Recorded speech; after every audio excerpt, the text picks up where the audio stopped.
I was telling Harsh about having a bad shot with a good outcome. Well, I'm guessing it's not just true for golf because that happens very often in business. You think that you've got quite a sloppy shot or a sloppy lie, and then you make good from there. Right. Is that where we are today? Trying to make good in a sort of business environment that's rather tough? I hope so, and I am very optimistic about the future. I have no hesitation about our medium to long-term story. It's just that we need to manage the short term as well to have an even better outcome. But I have no doubt that the finish is going to be good for India. You shall be on the green, as they say. There's a new idea that's beginning to emerge within India Inc. And tell me if you agree with it, that India wants to hedge against its own country because the consumption story, while is great, is highly volatile. And therefore, players are now wanting to go to secure resources overseas. They want to get their assets in place overseas because overseas is where you get a plateaued growth but a promised growth. I think it's not the issue of hedging against India.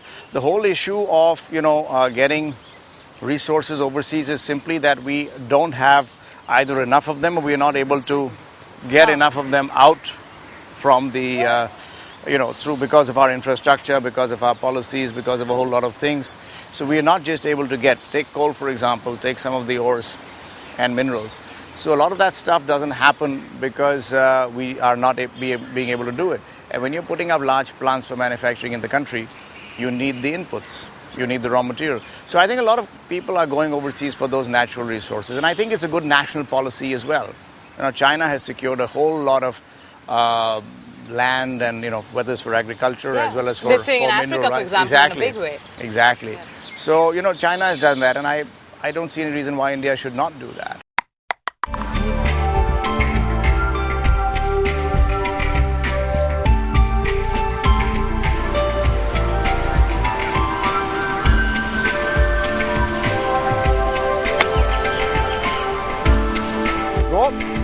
Nicely. That was a bit...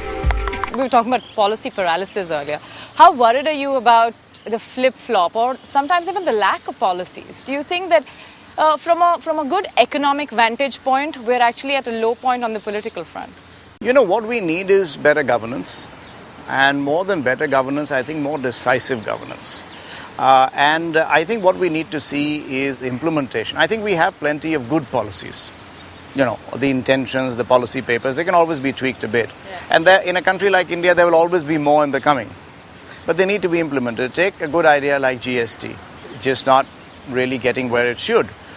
Take the companies law bill, take the direct taxes code. These need to be implemented. And when you don't have uncertainty around it, then business and government both can be more stable.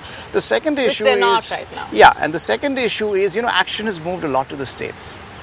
So really, states have to get their act together and get to a stage where things function. And if you see some states, they're doing better than others.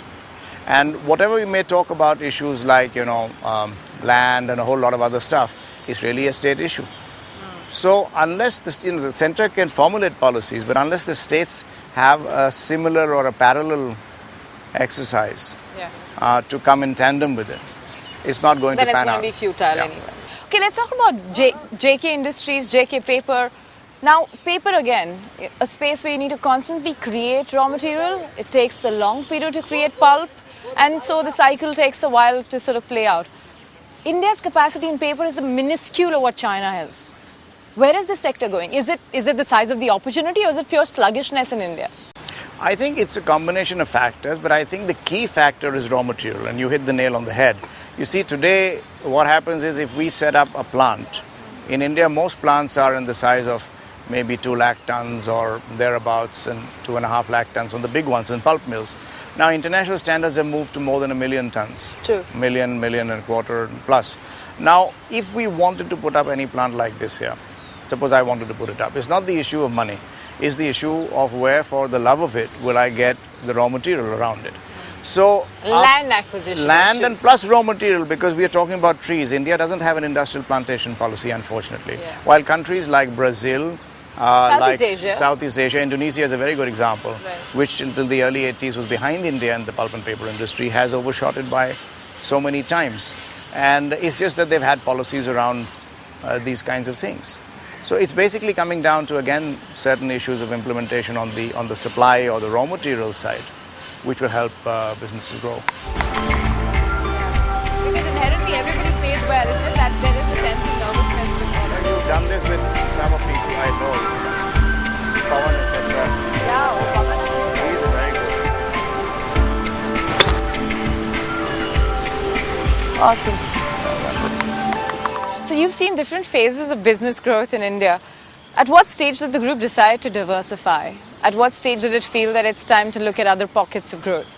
You know, we are over a 100-year-old group. So in India, in the olden days, the only way to grow was through diversification, because you had the license Raj or the licenses, and right. you actually diversified into industries where you could get a license into. Was it also driven by ambition to have a footprint in various other Very industries? much. Undoubtedly. I think when I go back and study my grandfather or great-grandfather started the business, one of their things was to see, okay, let's find out what is being imported into the country. That means there is a need for that product. And let's start producing. So let's start producing that. So it was driven by the need to, genuine business sense to say, okay, that makes a good business proposition.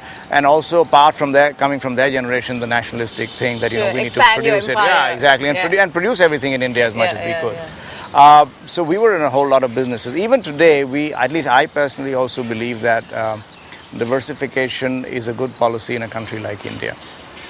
Because in a whole lot of things, you don't have the scale and sizes. True. The second thing is, there are so many opportunities, and why should you let those opportunities go by? That brings me to this whole subject which came up, especially in context of conglomerates, including yours, during the recession, which is that should business houses stick to core or live with what has been non-core businesses? How do you beat that dilemma?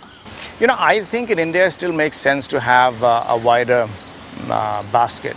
In times of difficulty, when you go up and down, you could really be stressed out on one business. Now, when we have several businesses, hopefully in the cycle, you have something which is doing better. Yeah. So, and you therefore get the financial ability and the muscle to be able to... So a hedge within exactly. the group itself. The second thing is, it's not that the owner-promoters necessarily run the businesses. All these businesses are professionally managed. And you have people who are running them. Certainly now, I guess. So, well, in our case, we've had this for decades.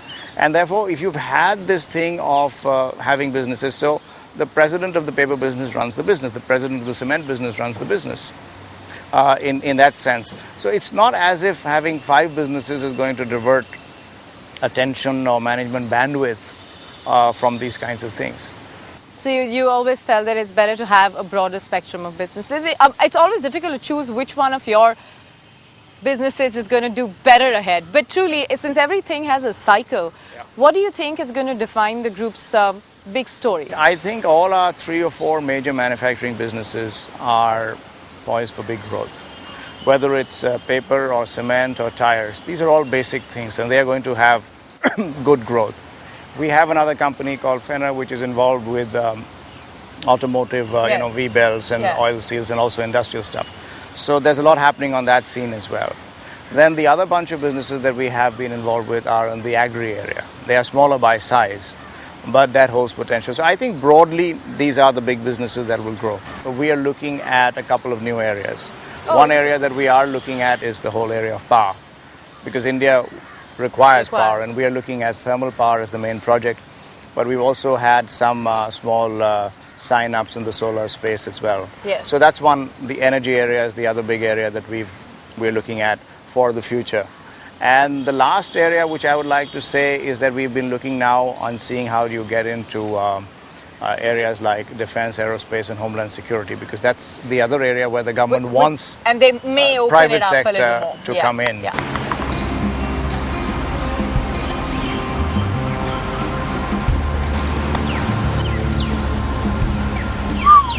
By the way.